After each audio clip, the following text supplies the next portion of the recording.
Dear students, आज हम chapter 2 की एक्सरसाइज सॉल्व करने वाले हैं। फर्स्ट क्वेश्चन है, इन सर्कल द करेक्ट ऑप्शन। बच्चों, आपको स्टेटमेंट दी होगी, स्टेटमेंट के नीचे 4 पॉसिबल आंसर्स गिवन होंगे। The answer you might think is correct, जो आंसर आपको ठीक लग रहा है, करेक्ट लग रहा है, आपने उसको सर्कल करना होगा। लेट्स सी, फर्स्ट क्वेश्चन है, cell makes copies of its chromosome during. अब इस क्वेश्चन में वो ये पूछ रहा है कि सेल कब अपने क्रोमोसोम की कॉपीज प्रोड्यूस करते हैं। इंटरफेज, इंटरफेज में, न्यूक्लियर डिवीजन और माइटोसिस, न्यूक्लियर डिवीजन और मायोसिस, या फिर साइटोकाइनेसिस। तो बच्चों, हमने सेल डिवीजन के इंट्रोडक्शन में ये देखा था, during interphase chromosome in the nucleus are duplicated, it mean copies of all the chromosome are developed. तो इससे हमें ये पता चलता है कि सेल जो है, सेल के अंदर जो क्रोमोसोम है वो ड्यूरिंग इंटरफेज डुप्लीकेट होते हैं। उनकी कॉपीज कब प्रोड्यूस होती हैं? इंटरफेज में। Next, the section of DNA which has information for making a specific protein is called. तो बच्चों, आप सोचते होंगे कि इसका आंसर जीन होगा। Yes, your guess is absolutely right, the answer is gene. Gene are parts of DNA which has information for making specific protein. Next, chromosome are made of. Chromosome किस चीज से मिलकर बने होते हैं? डीएनए ओनली, सिर्फ DNA से? Proteins only, या फिर सिर्फ प्रोटीन से? डीएनए, प्रोटीन्स एंड फैट्स, या फिर डीएनए एंड प्रोटीन्स? तो बच्चों, हमने क्रोमोसोम वाले टॉपिक में ये देखा था, chromosome are made of DNA and protein, deoxyribonucleic acid and histone protein. The character which are passed from parents to offspring. बच्चों, जो कैरेक्टर पेरेंट्स से ऑफस्प्रिंग में ट्रांसफर होते हैं, उन कैरेक्टर्स को क्या कहते हैं? Inheritable characters, non inheritable characters, environmental characters, या फिर नेचुरल कैरेक्टर्स?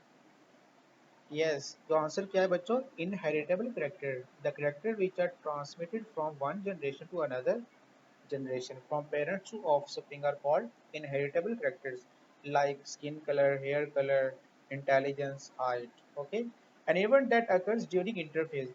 अब इस क्वेश्चन में ये पूछ रहा है कि इंटरफेज में कौन सा इवेंट होता है। तो अभी हमने ये स्टार्ट में देख लिया है कि इसमें क्रोमोसोम की डुप्लीकेशन होती है, इसमें क्रोमोसोम की कॉपीज डेवलप होती हैं।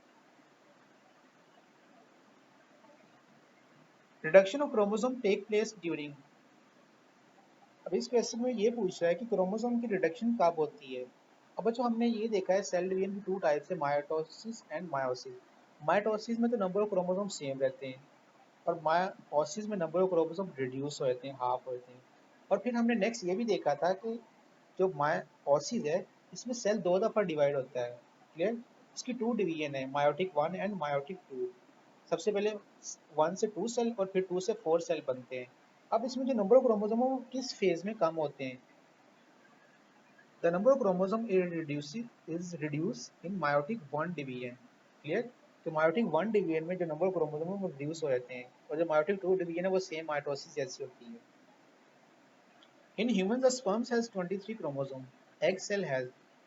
अब उसमें ये बता रहा है कि जो sperm cells होते हैं ह्यूमन में, उनमें 23 क्रोमोसोम होते हैं, और एग सेल में कितने होंगे? तो डेफिनेटली बच्चों, एग सेल में भी 23 ही क्रोमोसोम होंगे, क्योंकि हमने ये देखा है कि sperms and egg cells are examples of gametes, और गैमीट्स में जो नंबर ऑफ क्रोमोसोम है वो हाफ होते हैं। क्लियर? वैसे हमारे जनरल बॉडी सेल में नंबर ऑफ क्रोमोसोम कितने होते हैं? 46 होते हैं, और गैमीट्स में कितने होंगे? उसका half, 23। Clear? Zygote is formed by that fusion of. Zygote किस चीज की फ्यूजन से बनता है? तो बच्चों, हमने ये देखा था, when sperm and egg cell are fuse, zygote is formed. तो इसका आंसर फिर क्या हुआ? Sperm cell and egg cell. कि जब स्पर्म और एग सेल फ्यूज होते हैं तो उससे बच्चों क्या बनता है? जाइगोट बनता है। And zygote is the first cell from which the life of an organism is start. In humans the eye colour is developed due to effect of diet, environment, genes, या फिर बोथ ए एंड बी। तो बच्चों, जो human के अंदर जो आई colour जो develop होता है वो किस वजह से होता है?